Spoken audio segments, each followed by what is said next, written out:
Welcome to the Teaching Autism and Special Education Community Podcast. Hi, I'm Nikki, a passionate special educator, autism advocate, resource creator with over a decade of experience, and you may know me as the face behind Teaching Autism. This podcast is your go-to place for practical tips, hands-on strategies, and inspiring and funny stories to support special educators all around the world, whether it's building independence, creating engaging lessons, or finding that elusive work-life balance. I'm here to help you thrive inside and outside of the classroom. Let's dive into today's episode and make a difference together.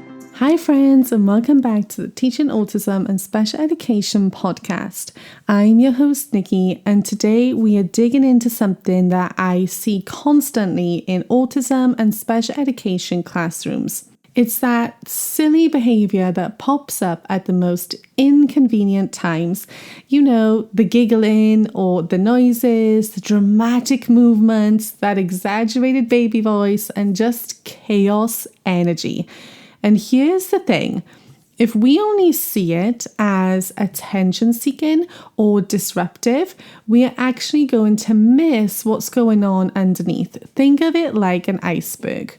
So in this episode today, I am going to be breaking down what silly behavior often really means, the most common hidden functions behind it, and what to do instead of shutting it down immediately.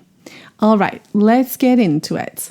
So first off, silly behavior is usually regulation. So I want to work on this straight away because silly behavior is often what I call nervous system behavior. So when a student suddenly becomes really hyper or goofy or loud, dramatic, chaotic, it is often a sign that something feels uncomfortable, overwhelming, confusing, boring, stressful, even unsafe. And humor and silliness can be a regulation strategy. So for some students, especially our autistic students, playful chaos is actually a way to discharge stress or avoid a task that maybe feels too hard. It may be to mask anxiety or to gain connection. It might be even to delay something that they're unsure about or to regain a sense of control.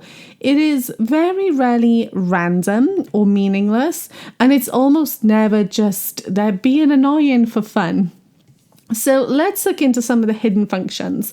So first of all, avoidance of difficulty. This is the big one. And I sort of say, watch when the silliness appears. Is it right when writing starts or when a multi-step direction is given?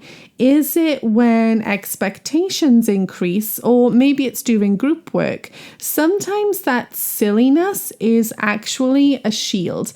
So think of it like, if I make everyone laugh, we're no longer focusing on the fact that I don't understand the task.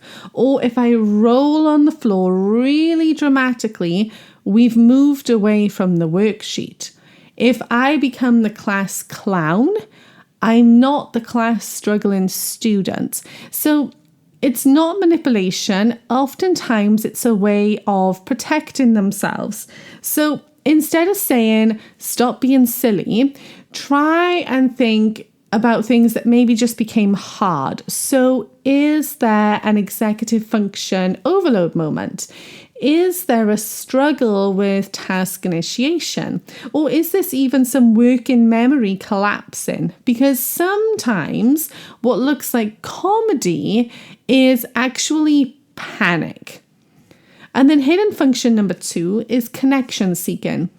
Some students use humor to connect. They have learned that being funny gets attention. And attention, when you are unsure socially, is going to feel safer than silence. And this is especially for students who maybe struggle with peer relationships. So if the class is laughing, they feel included. If you are smiling, they feel connected. So if you shut it down really harshly, they're not just losing that behavior, they're actually losing the connection as well. So instead, I usually say, try and say something like, I love that you're feeling playful. Let's park the comedy for break time because right now we're going to do 2 questions together. That way you're not sort of outing it and shaming it and drawing attention to it. What you're doing is actually containing it. And that's a big difference. Now, hidden function number 3 is regulation through movement. So sometimes some silly behavior is actually sensory discharge. So jumping, maybe falling dramatically, making noises, maybe some exaggerated movements. All of that might be telling us that their body needs input. So especially if you've asked them to sit still or focus visually on something or to process language and use fine motor skills all at once, then that is a lot. And sometimes we can see this as a bit of defiance. But instead of looking at it that way, I want you to start looking at other things that happened around the same time. So have they moved recently? Have they had some heavy work? Is the room feeling loud? Is the lighting feeling harsh? Sometimes the solution isn't to discipline and draw attention to it. Sometimes it might literally be a 2-minute movement break. And if you've been here for a while, you know how much I love a movement break.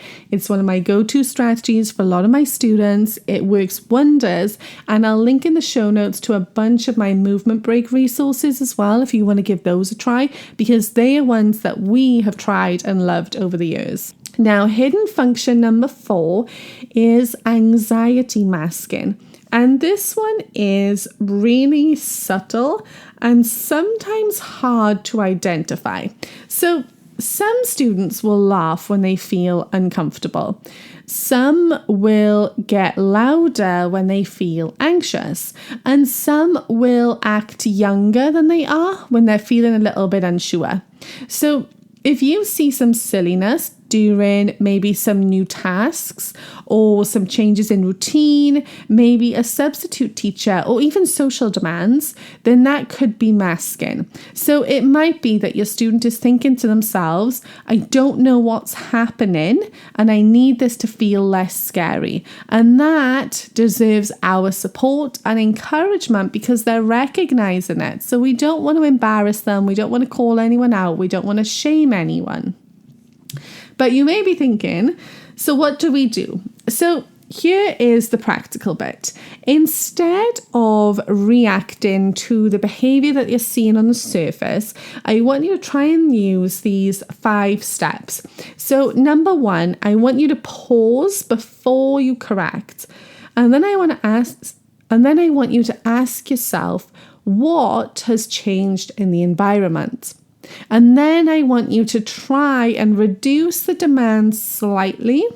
And I want you to offer some structure and clarity. And above all, I want you to keep your tone really calm and neutral and natural. So you could say things like, I can see you're feeling really wiggly. Why don't we stand up and do this question together? Or this looks like it feels really tricky. Would you like me to help you start? Or this looks like this feels really tricky. I'll help you start. Or we can be silly at break time, but right now I need 2 minutes of focus, please. So this way, you're not rewarding them when they're trying to avoid something. You're not rewarding the behavior. What you're doing is supporting regulation and offering them ways to manage the situation instead. And that's the biggest difference. We're giving them the tools to recognize and identify themselves. Now, little gentle tip here. I don't want you to accidentally reinforce escalation. So if the entire class stops and gives huge reactions every time that someone acts silly, then that is going to strengthen the pattern. But still, the solution still isn't to shame them or draw attention or embarrass anyone. I still need you to try and calmly contain this. So no public corrections, no sarcasm, no calling them out. I want you to use that calm, neutral voice and provide a low emotion, predictable response, and those clear boundaries. So remember what I said at the start of this podcast, this is the nervous system behavior, and our nervous systems learn best when we are feeling safe. So if you have a student who likes to do these silly behaviors, loves to push every button, you are not a bad teacher or a bad person for feeling irritated. It is draining. It is exhausting, especially mentally exhausting, especially when you're trying to teach and juggle the 1,000 hats that our jobs come with. But if you could take away one thing today from this podcast episode, I really, really want you to think about looking at the underneath of that silliness behavior instead of trying to fight it head on. Behavior does make a lot more sense when we look underneath the iceberg and see what's going on. And then when we know what's going on, it becomes solvable. Okay, so next time that you see some silly behavior, I want you to look at what is this protecting? What is this communicating? Because underneath the dinosaur noises and dramatic falling off the chairs is usually a student who is just trying to find a way to cope. And we want to support that and give them the tools that they need to carry on through their life. I hope you enjoyed this episode today and you were able to take away some tools that you can put into place either in your classroom this year or maybe in 2, 3, 4, 5 years' time. Head to the show notes. I'm going to link all the important links for there, and I'll catch you next time.